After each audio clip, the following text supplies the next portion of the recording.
Et j'ai dit lors de cette cérémonie de passation que le Sénégal allait consolider tout ce qui avait été fait et bien fait dans ce domaine par mes différents prédécesseurs, mais que le premier chantier que nous allions ouvrir et conduire, ce serait sur la gouvernance de AMCAO, à la fois au niveau du fonctionnement de ces structures, au niveau du leadership, mais également au niveau du secrétariat exécutif. Lors de cette première année, depuis que nous sommes arrivés dans ce gouvernement, nous avons travaillé à évaluer au niveau national l'ensemble des politiques, les institutions et tout ce qui portait sur le fonctionnement dans ce qui se faisait au niveau du département, et ça a été le cas dans tous les autres ministères, pour comprendre, faire le diagnostic et se projeter.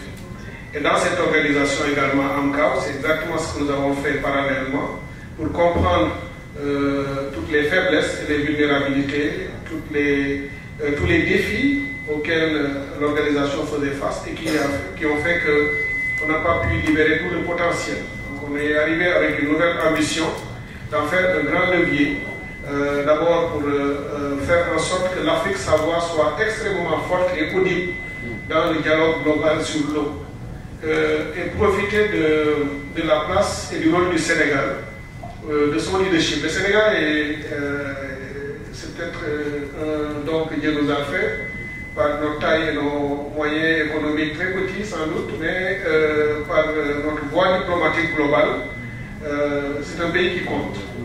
Et cette reconnaissance sera utilisée très efficacement pour porter la voix de l'Afrique, pour son unité, parce que c'est très important lorsqu'on fait ce dialogue à l'échelle globale, à la fois sur les ODD, en particulier l'ODD 6, mais également toutes les autres enceintes internationales. Avec le leadership du Sénégal, nous allons faire en sorte que l'Afrique compte plus, pèse plus, qu'elle soit plus audible, et qu'il y ait une seule voix. Ça a été une de nos faiblesses sur le continent, dans les différents domaines où nous échangeons avec le reste du monde. On a souvent une sorte de pluralité de voix dissonantes, toutes faibles. Tout le monde parle faiblement, n'est pas entendu et n'est finalement pas respecté.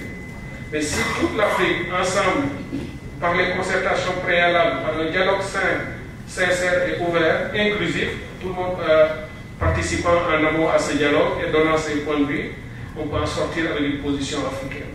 Et pour 2025, après avoir fait ce travail, nous voulons avoir, c'était déjà une orientation des chefs d'État, d'avoir l'année de placer l'eau au cœur de l'agenda pour faire de 2025 l'année africaine de l'eau. Ça, je crois que les institutions qui ont travaillé déjà commencé un chantier important là-dessus, et c'est un problème que nous allons prendre à bras le corps et le porter de la meilleure des façons. Il y a également le fait que le Sénégal organisera avec les Émirats Arabes Unis en 2026 la conférence internationale des Nations Unies sur l'eau. C'est un rendez-vous extrêmement important pour notre pays. Nous avons déjà lancé le processus préparatoire il y a quelques semaines à New York, et nous avons convenu avec nos partenaires des Émirats Arabes Unis des modalités et du dispositif et de tout ce qu'il faut faire pour l'organiser. Et la conférence elle-même sera organisée à Abu Dhabi. Ça, c'est une décision que nous avons prise ensemble. Et le Sénégal aurait pu l'accueillir ici. Mais nous avons dit que notre leadership dans le domaine de l'eau n'est plus à démontrer. Et nous avons déjà, en 2023, avec mon prédécesseur, organisé au Sénégal le Forum mondial de l'eau, qui avait été fait de manière remarquable, reconnu par tous. Donc, déjà avec la présidence de AMCAO et de toutes les autres choses, nous avons décidé de laisser aux Émirats Arabes Unis le soin d'organiser la partie événement. Mais tout le processus au plan scientifique, de l'agencement de l'agenda, des thématiques à discuter et de tout ce qui va tourner autour de ça, le Sénégal sera également à la pointe et assumera le leadership de l'orientation thématique, technique, scientifique, etc. pour pouvoir faire en sorte, parce que finalement le plus important, ce n'est pas forcément là où ça se fait, mais c'est également en amont, comment ça a été structuré, quels sont les thèmes qui ont été faits, comment les orientations globales et vers quoi nous allons. Évidemment, c'est un sommet international. Il y a des thématiques et tous les autres aspects qui sont déjà convenus au niveau des Nations Unies par tout le monde, mais le Sénégal va y apporter bien entendu sa spécificité et son expertise. Il y a aussi qu'en amont de 2026, nous aurons quand même une conférence préparatoire. Ça, c'est quelque chose que nous avons proposé et obtenu. On fera la conférence à Abu Dhabi, mais en fin 2025, cette année, nous organiserons ici au Sénégal la conférence préparatoire de 2026. Et notre approche, justement l'empreinte, c'est de faire en sorte de garantir, nous, l'inclusion, les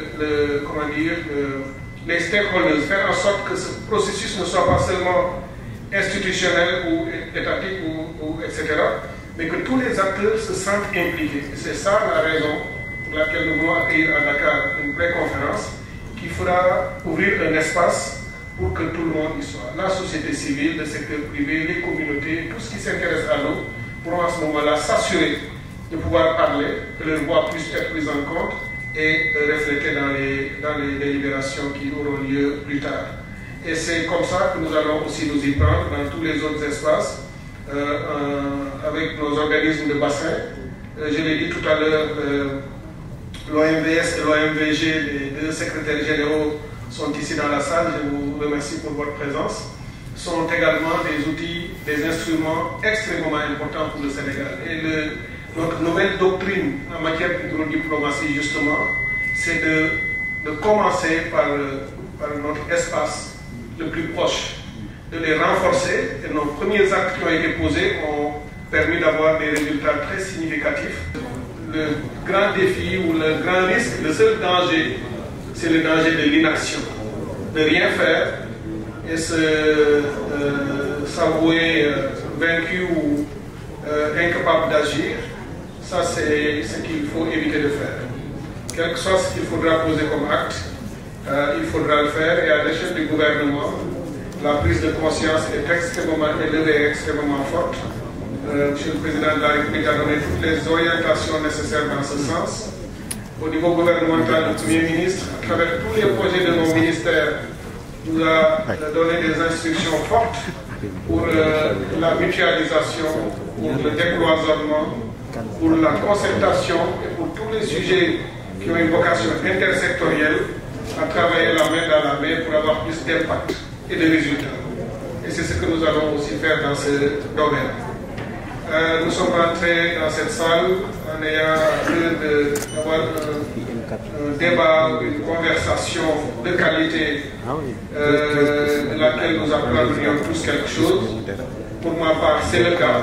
Je ne sors pas plus belle qu'avant, excusez-moi de le dire comme ça. Je sors plus connaissant ou sachant beaucoup plus de ce que je savais avant. Donc, je voudrais simplement vous dire que si je devais résumer le thème dans un seul message, ce serait de dire que